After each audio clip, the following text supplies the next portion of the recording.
Good morning / afternoon or evening or nighttime. This is the internet, so who knows where you are. Thank you for joining us wherever you are.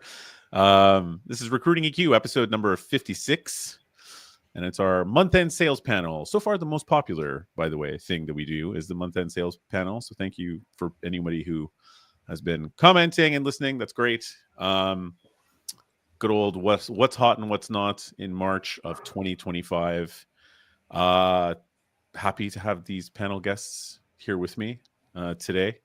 We'd love to go around the room and introduce ourselves. I'm also going to throw this out there. Is it just me or is it crazy that it's already the end of March 2025? Because that doesn't seem correct. Shall we go around the room and have some intros? Who would like to go first? I can go first. Hi guys, I'm Michael Green. I am the founder of Unico. We specialize in placing the top 3% of IT talent all across the US. I personally have 13 years recruitment experience, started in London, moved to Philadelphia, and now I live in Dallas. And for those watching on video, Michael is very tanned. So tanned, as we were discussing earlier, from being in Dallas, that he's kind of shadowy on the video feed. But that's I'm not jealous of a John's tan. Look at it. It's unbelievable. It's impressive. It's impressive. Well, with that, Michael, I feel like I have to introduce myself now, right? So I'm Tan John. I'm John Jelinek. I'm the principal owner of Hypo Talent Partners. We're a recruitment and human capital advisory firm, primarily specialize in two main functional disciplines, those being HR and marketing leadership. I've been in the staffing and recruitment industry since 2008. So held a wide variety of positions from individual contributor to managing small teams to leading companies. And I'm excited to be here. So thanks for the intro, Rick, and Michael, Jimmy, look forward to today. Thanks, John. Thanks, John. Jimmy? I'll take it away. Yeah. I am non-tan Jimmy McCusker. I'm here in sunny New Jersey. Staffing the right way is my motto. I'm a recently independent staffing specialist. 10 years in the corporate staffing arena, mainly in the technology sector, but I've also worked with professional staffing, finance, accounting, administrative type roles, all different types of industries, company sizes, and experiences. So I always say if there is an opening, I'll find a fit. Awesome. Thanks, Jimmy. You're in Jersey, close to Philadelphia, yeah? Yeah, I was saying to John, I'm kind of like New Jersey's weird. There's North and South Jersey, but I'm pretty much in the center of it. So I'm equidistant to Philadelphia, probably a little closer to Philly, but I'm not too far from New York either. So we're in a nice spot, close to the shore. Yeah, Jersey, Philadelphia, and you're saying it's always sunny. It's always sunny in Jersey-Delphia, I guess, for you. Exactly. And I'm Rick Coluccio. For anybody who has not watched this in the past, I'm the VP of Business Development for Raymond George Consultancy, which is an international rec-to-rec recruiting agency. I also host this podcast every Wednesday at noon, and please join us every Wednesday at noon if you can. Quick disclaimer before we launch into our topic for the day. If you're watching this, it's streaming live currently right now on Facebook, LinkedIn, YouTube, and X. Please do comment, send us your questions and comments for the panel and anecdotes and anything that you would like. Lots of participation in the past. Really enjoy it. I will say this, we will not name you in the interest of privacy because we don't have a non-disclosure or whatever from you or like a release form, and we are recording this. So we're not going to name you and we don't want to get you in trouble if you're at work. But we will read your comments when there's a lull in the conversation, and they're very welcome. And I think that's it.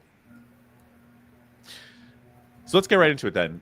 Month-end sales panel usually starts always the same way, and it's such a loaded question that sometimes it's the only question I ask, and then we just sort of run away with it.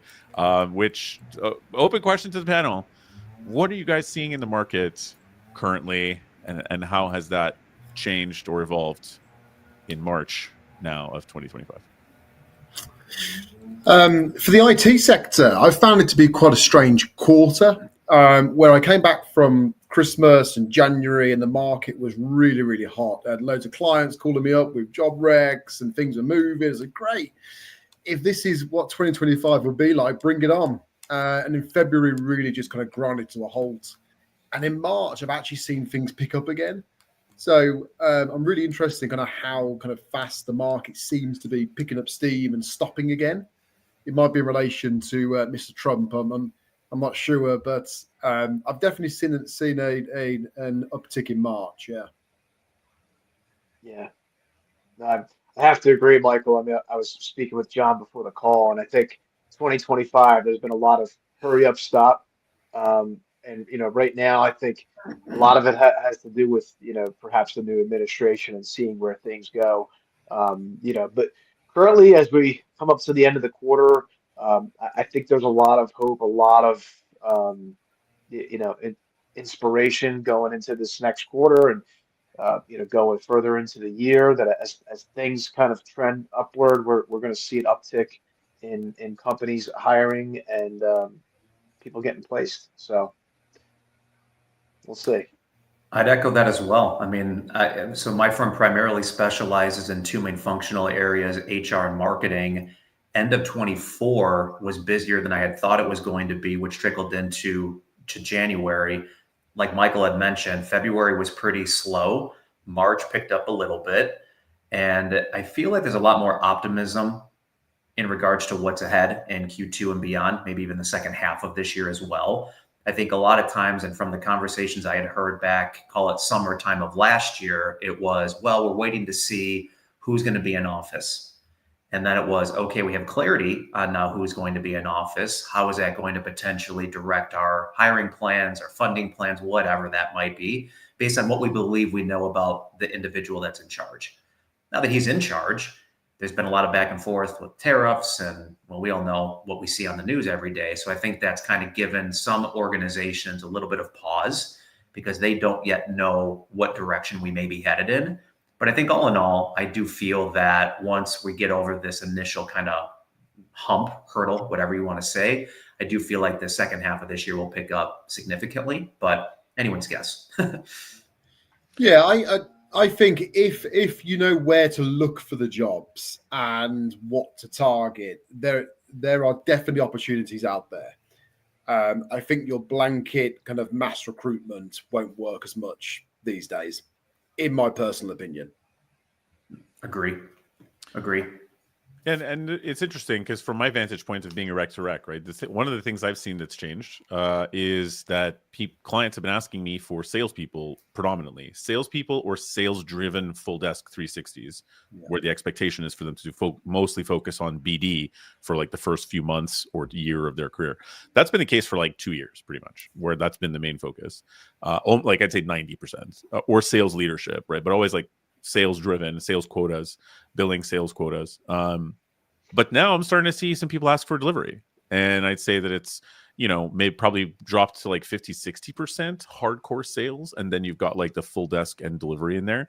So I'm assuming that some of the salespeople did get hired and also sold and got some jobs, because now it looks like there's a need for delivery again after so many layoffs and delivery getting hit so hard kind of everywhere from what we can tell, at least on our end, particularly in Canada and the US, but even in the UK to an extent. How does that sit with you guys? Like, are you seeing that, there's been enough sales traction that makes sense on the delivery side? Is this anticipatory for what promises to be a better year? Like, how is it feeling for the three of you guys? I do agree, Rick. Yeah. Back into 2024, I made 3 sales placements for like account executives or sales directors. Same thing, really. That filled me with confidence for this year, thinking that then obviously the jobs will start coming through.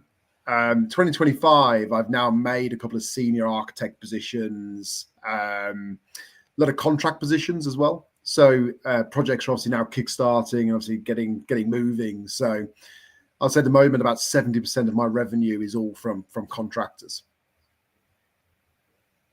Nice. Yeah, I think when I think about even the marketing discipline and where we've found opportunity, it tends to kind of parlay into this go-to-market, type of position where they're really looking for someone that's got really strong sales acumen, but understands the mechanics around marketing and demand generation, and how do we marry those two things together ultimately to drive revenue, right? I think so many firms cut really deep over the past few years for a lot of different reasons, had to go really skinny on their operating expenses, a lot of RIFs, layoffs, etc. And I think now as companies hire back, number one thing is revenue. Bringing in money solves a lot of organizational problems, right? And so naturally, I think you are going to see an increase in account executive, sales-driven type roles, because I think that's going to help fuel, more opportunity for other, call it ancillary positions, as we continue throughout this year. Yeah, I mean, I have to agree. I think in order to foster success, it really starts on the sales level, getting deeper and wider with relationships with clients and the folks making these hiring decisions, and then simultaneously, finding the talent to staff those needs, those requirements. But I think it starts at the business development level. So it doesn't surprise me to hear that organizations are putting more into increasing their sales force, and hoping that increases, and again see the delivery increase. That is a sign of good things ahead. For sure. And so a lot of people have been, obviously there's the old adage, right, of it's a numbers game, which I totally get and is true in different ways. But with all of the salespeople that I've been speaking to over the past couple of years in staffing, some of them have come up to a lot of difficulty, right, and have had difficulty, like you were saying, Michael. Maybe they haven't known where to find the searches or where to follow them. Maybe they've been led down the wrong path. But that outreach numbers have been low, or return on email sequences have been lower than they were a couple of years ago. People are using tools to sort of increase that volume to get the numbers game in their favor, but it isn't always working in their favor. How do you guys feel about that, sort of the increased absurdly high volume that's possible in like a couple of days even? You know what I mean? Is there a tipping point there? Are people just doing it wrong? Like, how do you guys feel about that trend and how it's been up and down in terms of success? I've got pretty strong views on this. So I perfect. Back when the market is really good, well, for IT anyway, you could pump out numbers, email blasts and mail shots, and it's just literally call as many people as you can, and somebody will answer the phone, and somebody will give you a job, and you'll fill it. Great. I think now the world's changed a bit, and I think especially if you're looking to do more senior level placements, or personally, I focus on that top 3%. You do obviously need to have some volume, but it's all about the quality and the outreach and building a proper relationship and tailoring everything you do to really penetrating the company or getting that key person on the phone. It's not just about pulling up a list of 100 people, calling it top to bottom, bottom to top, and sending a lot of emails to them, praying that something comes back. It's not going to work unless you work in a high volume, low margin market. Yep. Agree. I mean, I think AI and the technology and tools that we all now have at our fingertips, great in so many ways, but really bad in a lot of ways too, because now you get this opportunity, if you will, for any sales individual to pump out or craft a bunch of emails that are just going to be sent out. And a lot of times you can almost tell when it's AI written, but I think you're just going to, because there's so much of this coming out, it's going to be, I think, a lot more challenging in a way for sales individuals to really differentiate themselves from the masses when so much content is going to be pretty much AI based, if you will, right? So going back to human connection, how do I drive or build relationships in a very technology driven world? I'd have to say it's probably a lot of client education, a lot of thought leadership. Rick, what you're doing with these podcasts, good for your, personal brand, right? Your company's brand. But hopefully the viewers take something away from this as well. But ultimately that helps out you, your firm, etc. So it's what are you doing that's value added? Because if you're not doing something that's of value to someone, you're just noise and you're clogging up inboxes time and time again. So, yeah, I think you're right, John and Michael. I mean, there was a time during COVID, after COVID, when everybody was fully remote and the world was a little different, and we could sit there and say, "Hey, I'm Jimmy, I'm John, I'm Michael, I'm Rick from XYZ company, work with me," and we could do that 100, 200 times a day, and eventually you'll land somebody just based on the sheer numbers. But I think here today in late March of 2025, you have to be creative. You have to stand out. And, um, with so much AI and so many different ways to, I guess, reach hundreds of thousands of people, I think we need to focus on finding who can we impact the quickest and the most. You know, it, how can we tailor our approach to be more relatable to who we're reaching out to? And I think that just requires a little bit more work. So making those 200 calls a day, it may foster better to do 20 um, research calls, and you might find a little bit more bang for your buck by spending your time getting to know who you're reaching out to and what they actually need rather than just blanket it and hope something sticks. So that's For what I'm sure. saying. Yeah, agreed. I had somebody, a client that I spoke to, I think it was last week or whatever else, who raised the point that, using these AI tools is fine, but that these blanket reach outs are not sales, right?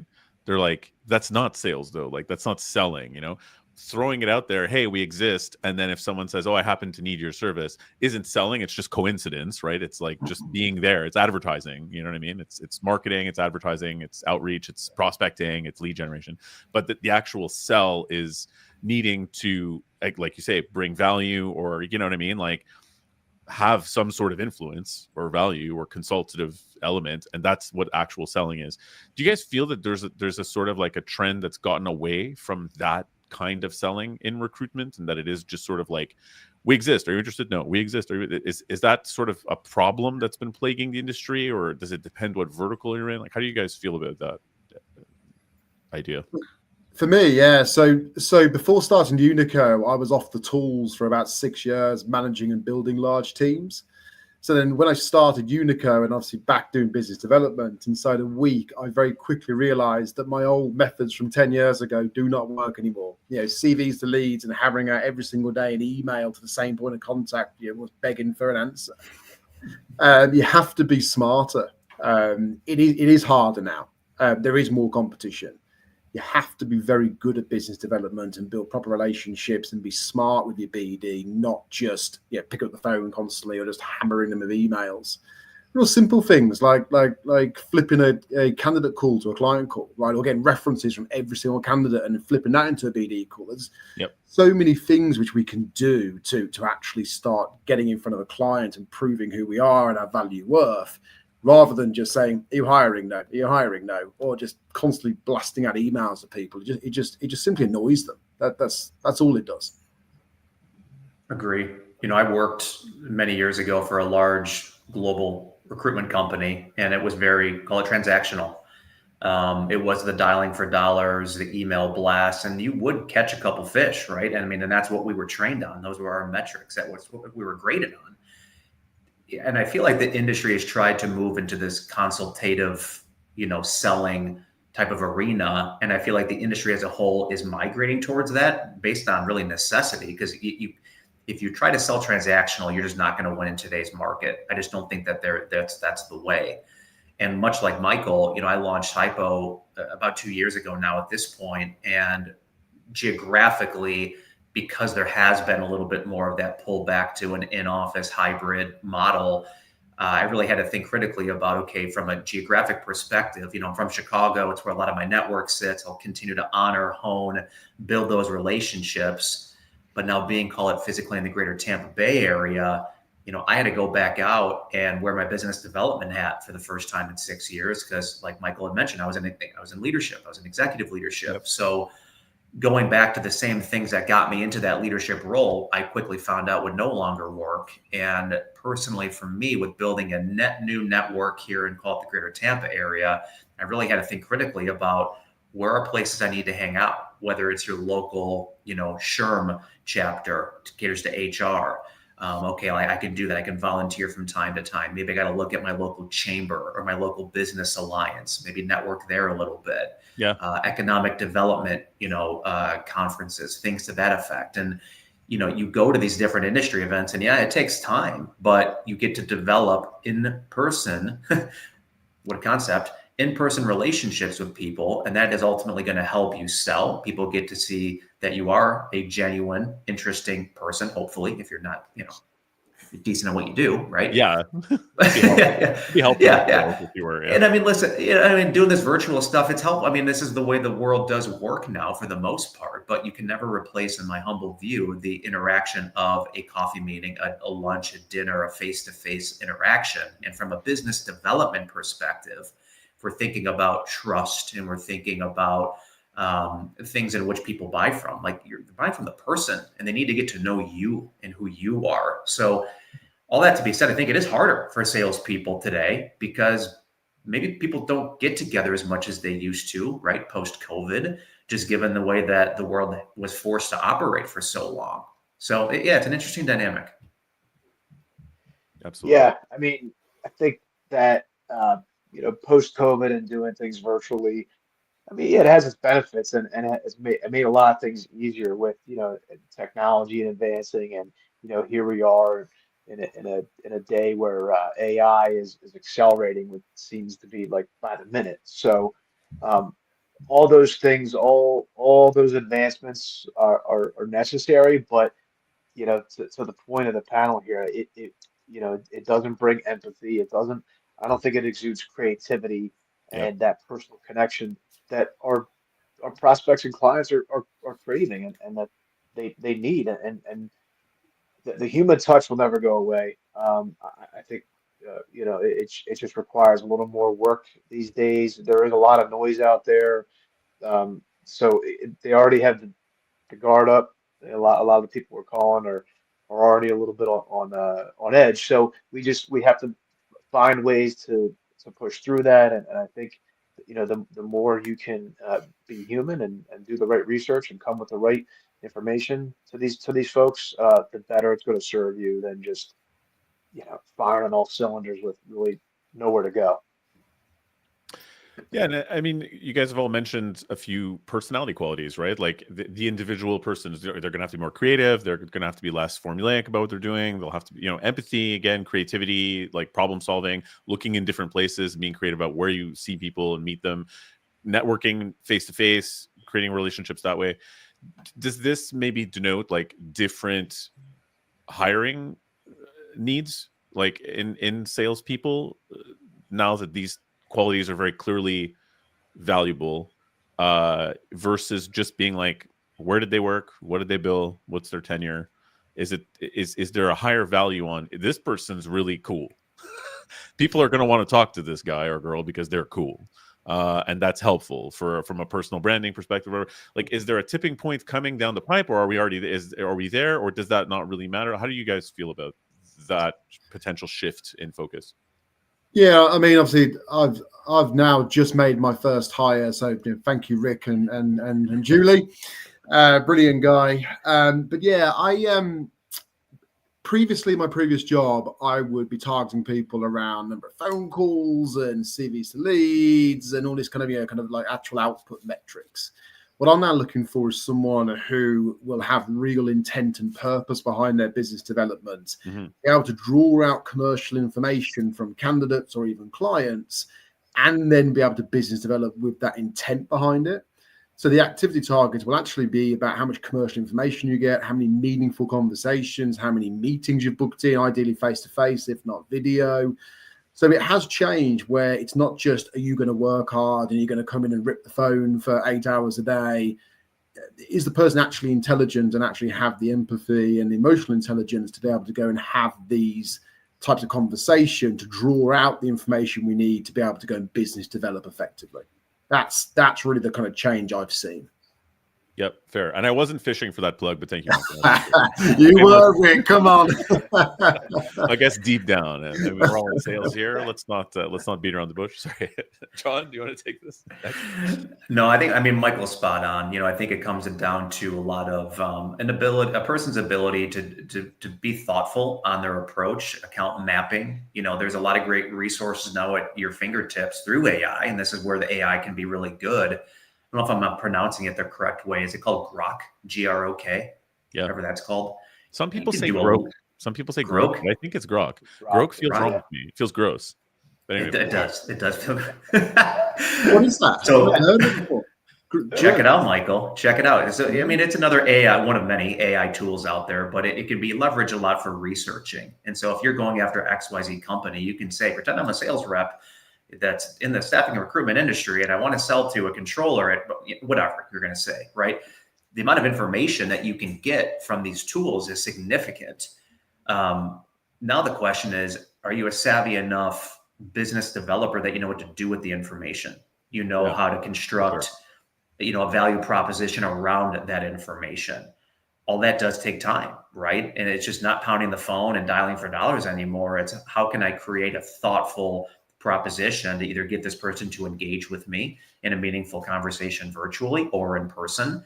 But it's going to have to take that research in order to do that, right? So I think, back to Michael's point, you're looking for those intangibles, those soft skills, perhaps when you're interviewing talent. Yeah, you got to look at the GP, the revenue that they can bring in, their margin, all that sales 101 in our industry but it goes, well, how did you do that?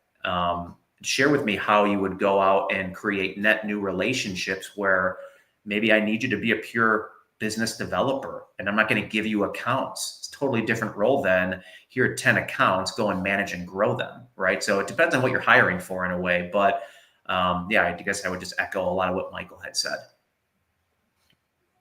John, is that Grok, is that kind of like Chat GPT a little bit, or is it different? It's very similar.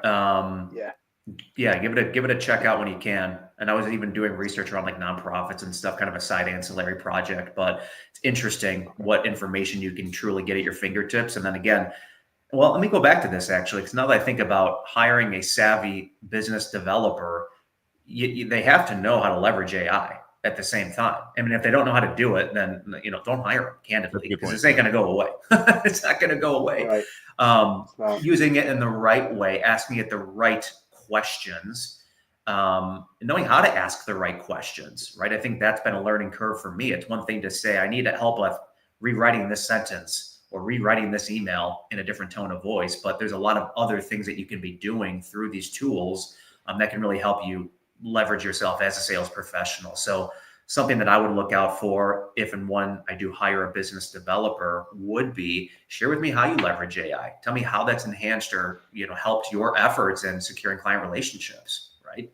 So yeah, I mean, we have more tools and things at our fingertips to research and to find the data we want. There's really no excuse to say that we don't have everything we need. We can find information like that. So I was taught early on that there's two types of classic salespeople. You got your librarians that are always researching, that almost like paralysis by analysis, that might make a call or two because they're just researching all day, and it's like I'm very hesitant. And then you got your cowboys that are making 300 calls without any research. So I was told to find the balance between those two types of people, but don't be quite a librarian, but don't be such a cowboy.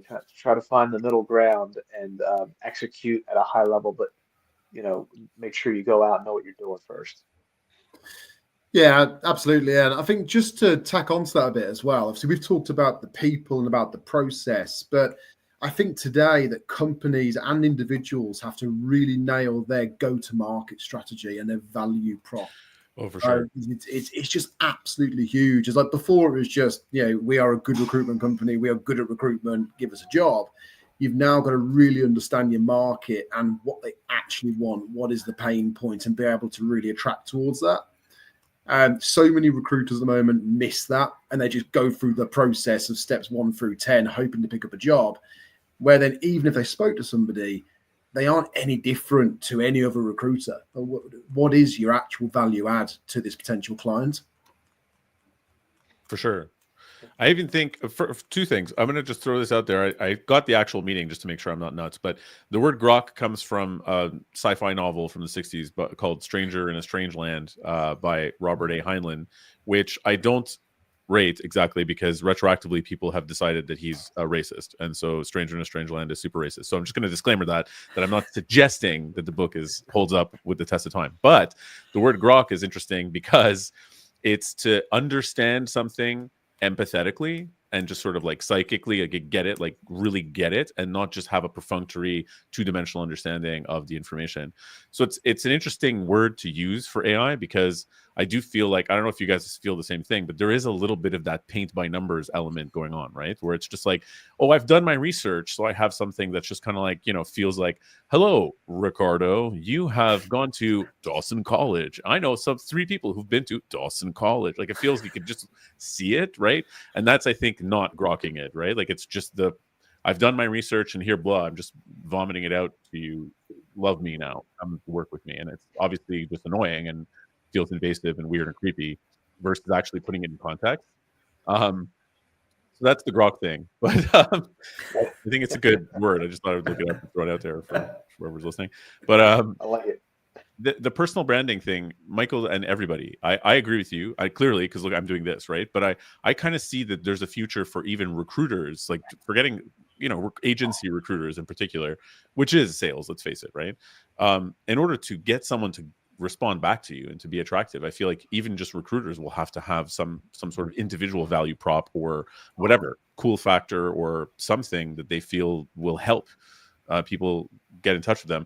Is this something that you guys feel we should be training people on? Like, how does your LinkedIn profile or your socials or your outreach going to have a vision or a go-to-market strategy for you, the individual underneath this brand, in order for the good candidates to actually get back to you? Like, is that the future of training, or how do you guys feel about that?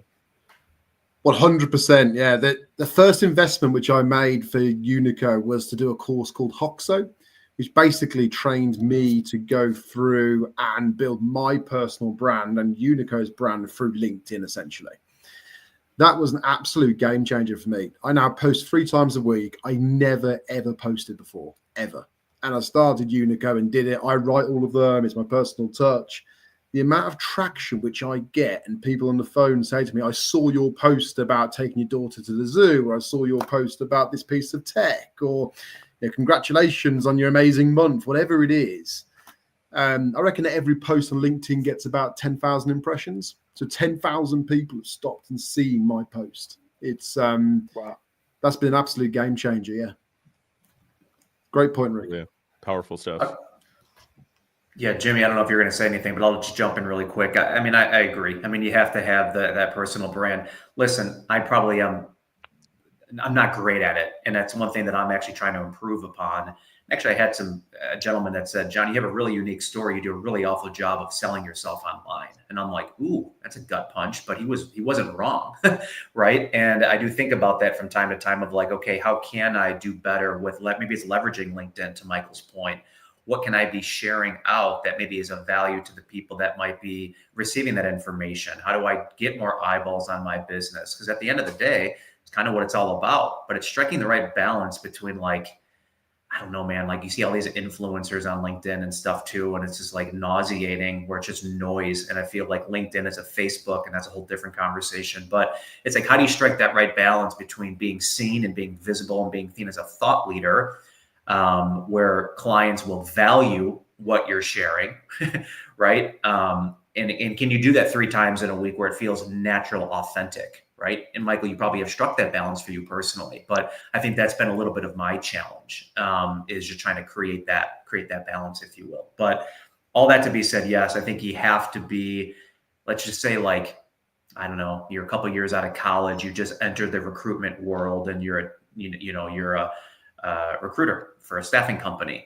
Naturally, if you're going out and recruiting, let's just say mid-career senior level folks, they probably are going to look at your profile. They probably are going to want to know that if I'm going to engage and take time with you, then I need to understand if you really know what you're doing. Because if I'm putting potentially my career in your hands in a way, and we partner on an opportunity, sorry, but I don't want the rookie. I want the person that knows what the heck they're doing, right? And so how do you create, or how do you strike that balance between, yeah, you might be green, but you still know what you're doing, but you got to convey that in the right way. So whether it's a well-built out LinkedIn profile, like Michael mentioned, maybe do different thought leadership pieces, newsletters, articles, whatever. I think that personal branding piece is going to be huge for sure. Has been huge. Yeah, real huge. And I think I mean, to piggyback on that, John, I think it's finding something that's interesting to that person. It's almost like getting that person to explore what excites them, whether it is doing the LinkedIn posts or thought leadership or a video or some kind of like this podcast. Like you got to find something that's you're going to keep doing and enjoying, and then it just becomes a natural occurrence, and it allows you to stand out as an individual. So I think companies should encourage their folks in the training to, yeah, I mean, try to think outside the box and do something that you like doing and you'll continue doing to stand out. And then not only will be effective, but it'll be fun. So 100%. And you mentioned Hawkso, Michael. Coincidentally, Sean Anderson's The Rag podcast from Hawkso is more or less where I ripped off, and by ripped off I mean inspired myself for this podcast and the idea of doing a recruiting podcast at all. I like to think I'm coming at it from a different place, but hey, Sean, in case you ever watch this, yeah. So the branding thing is interesting, right? Because I think that it's like I feel like the day of the recruiter being a bit of an automaton is over because we have more effective automatons. Sorry, humans, but AI is better at doing things faster if it's going to be sort of really repetitive and not have that human touch. So, like, where do you go? And I'll bring this up actually because John, you and I talked about this the other day. Apparently, and I haven't seen a demo of this yet, but apparently for internal TA companies, there's a couple of AI recruiters who actually screen a candidate. So we're not talking about outreach here. Like it's a humanoid looking, video call with an AI bot who talks to the proposed candidate as a first step and captures all these data points from the video, even just about like their body language and everything, and then gives a detailed report. So every candidate that applies gets one of these, and then they basically triage it over, and then the actual TA is looking at it from there and kind of, figuring it out. That's sort of terrifying in some ways, but and some people are like, oh, that's it, forget it. We won't have to hire recruiters anymore. For me, I feel like it's possible just that we can train recruiters on other things then, right? That aren't those perfunctory data points, but it requires hiring maybe different and training different. I don't know. I mean, who knows? It's all new. What do you guys think of that as a future, a real, thing that's starting to happen?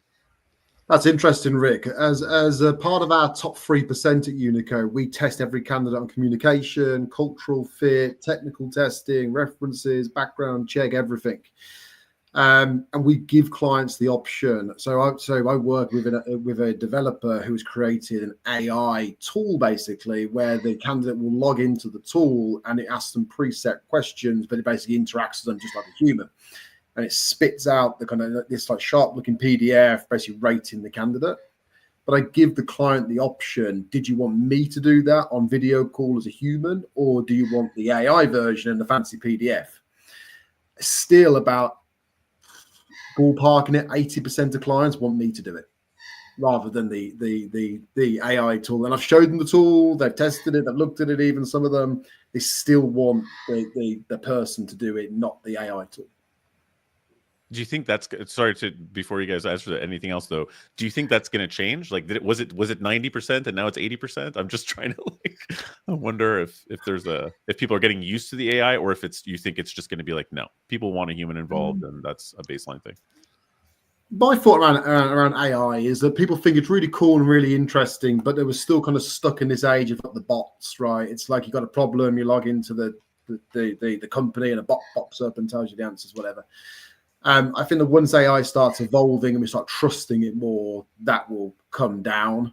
But I do think as well that the clients are paying me a lot of money for a service, and I think that they want me to do the service, which is completely fair.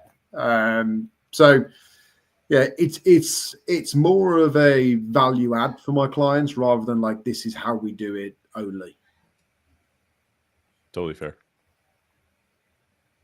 What do you guys think, John and Jimmy? Any thoughts on the AI literally straight up replacing a human being currently happening out there? I don't think it'll happen. I mean, I think it might get to a point where, AI technology will continue to advance. Companies will try these different methods, Rick, to your point, and then see what outcomes maybe come from that, maybe it gets to a point to be a little bit provocative where people do start leveraging it a ton, and then maybe more bias, maybe more discrimination inadvertently creeps in, and they go, oh crap, we thought the agent was going to be a lot better than the human, and now we quickly realize that that's not the case. Go back to the human touch again. But maybe it's going to need to take that turn or that journey where we do go down the AI rabbit hole, only to come back and come to the conclusion that, at the end of the day, the humans were better. I don't know. It's like T3 in my mind, right? I don't know. I still think there's going to be so much more work around AI. And I think companies are going to try to adopt as much of it as possible in an effort to maybe remove bias and discrimination, to create more data points so they can feel more comfortable with the hiring decisions that they're making. But long term, I do question if that will really ever work through a robot, if you will. Yeah. It's funny. I'm always thinking Terminator with that. Yeah, 100%. So, it's all Terminator. You mentioned that. It's like my first thought. But yeah, I mean, to John's point, I still think no matter, I mean, AI will certainly continue to advance. It's going to make some things better. It already has, and it has its purpose overall. It's, to make our lives easier. But with certain things, I agree. I don't think you can ever really remove the human element from it. You can make it really good, and I think companies will invest, and people will love it for a while, but it may have to take some trial and error to realize that you can't replace the human element in certain things, and they'll never go away. Again, I think it'll grow. It'll continue to make advancements, but it'll never take the person away. I don't think so. It's interesting that, I mean, we all feel this way, but obviously, anyone who's listening to this is going to you guys are recruiters, so obviously, right? Like, there's a self-interest piece of it, but I also think that there's a big question too around metrics, right? Like, what are we measuring as far as what we think people should do for KPIs? And for a long time, our metrics, or a lot of people's metrics in agency, have been based on volume and hitting numbers in a higher volume kind of way, and that numbers game way, just to take it back to the first sort of piece of this conversation. But I guess, and Michael, you touched on this a little, but it begs the question, like, if we're talking about more individualized time and effort and more qualitative work and less just quantity, because now quantity is not novel anymore. It's not, there's no value add to quantity. Everybody can do quantity by pushing a button. There's a million services that just do it for you. So the value of sheer quantity is going down and the value of quality is going up. How do we translate that into like measurable things? I mean, you mentioned, meetings and meaningful conversations, Michael, but how do you guys feel about that, even just for ourselves as individual contributors and also for the future? Like, what should we maybe be measuring to make sure the qualitative is factored in higher to keep our fees relevant?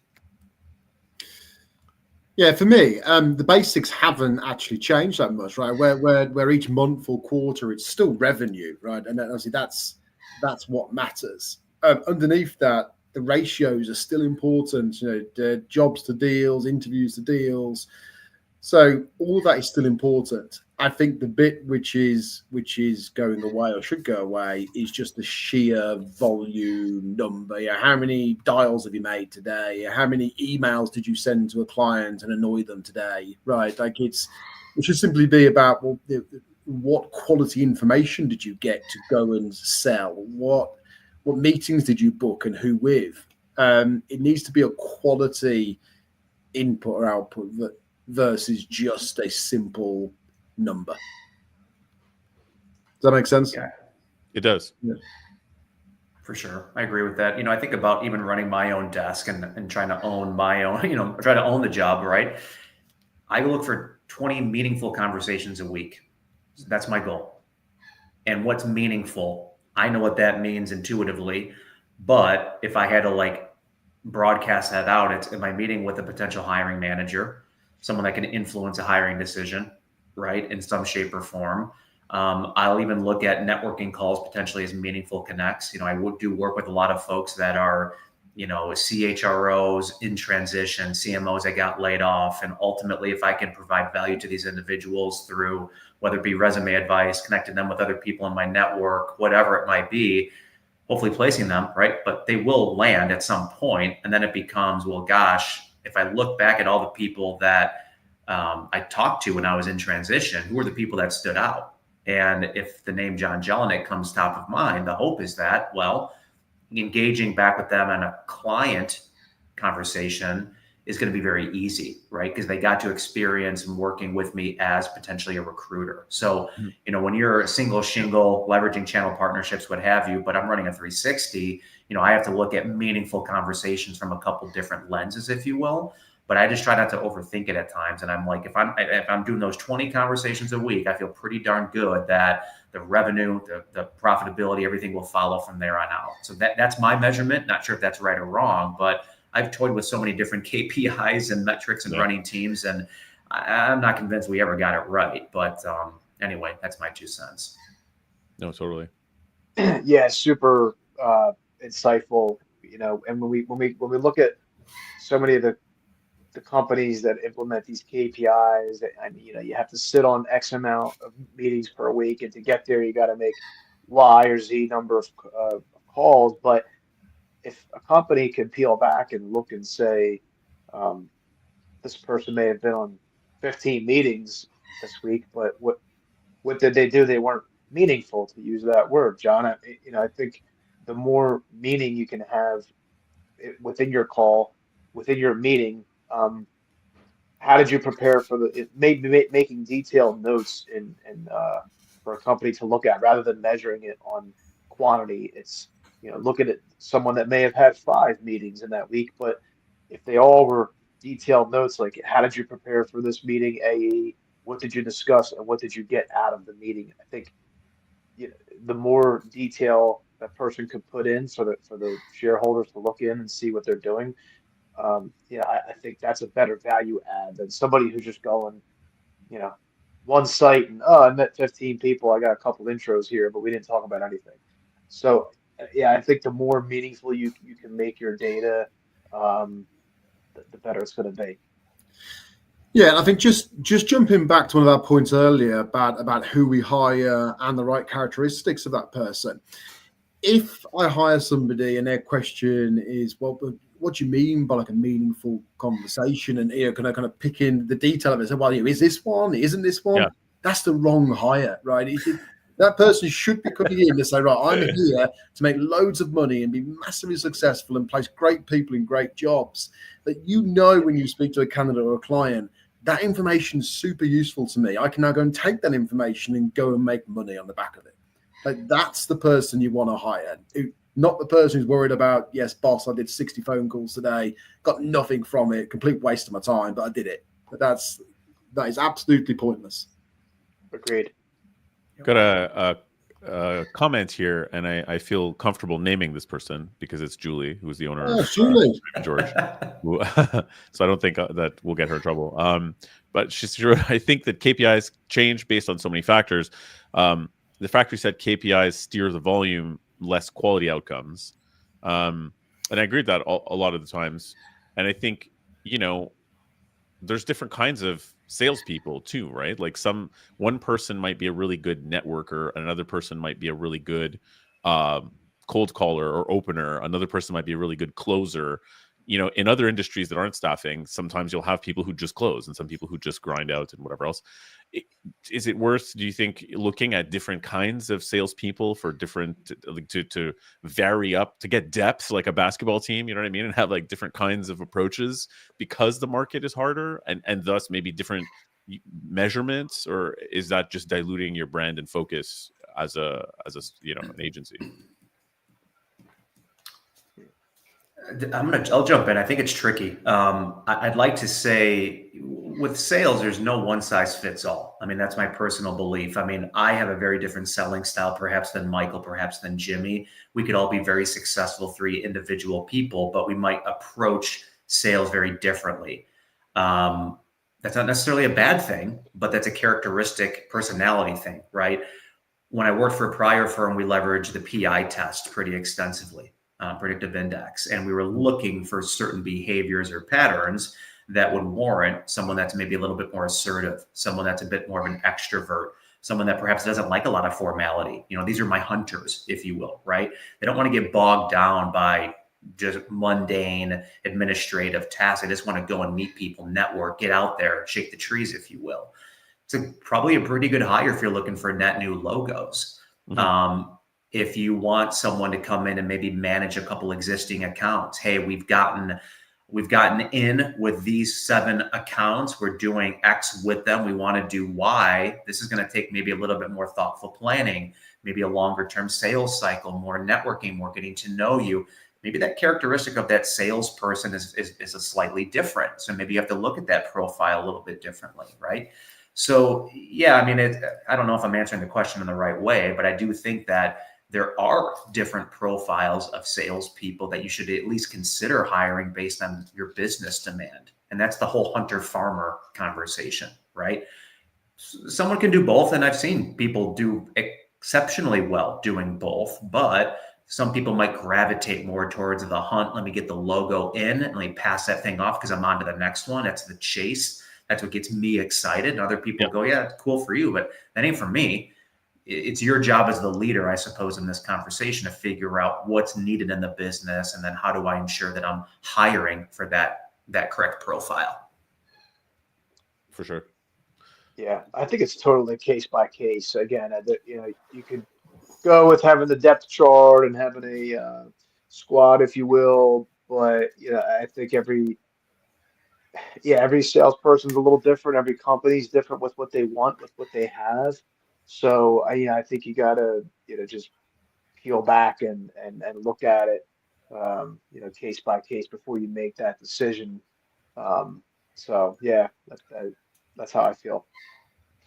Yeah, it begs the question. I remember there was one instance where I was with a client and we were debating like what this new position should be like sales wise, and I proposed something and it got into this conversation similar to what you said before, Michael, about like the AI agent, where it's a question of client is paying you money and they figure if you do it in AI, it's almost like you're cheating, right? Like they want you to do the work.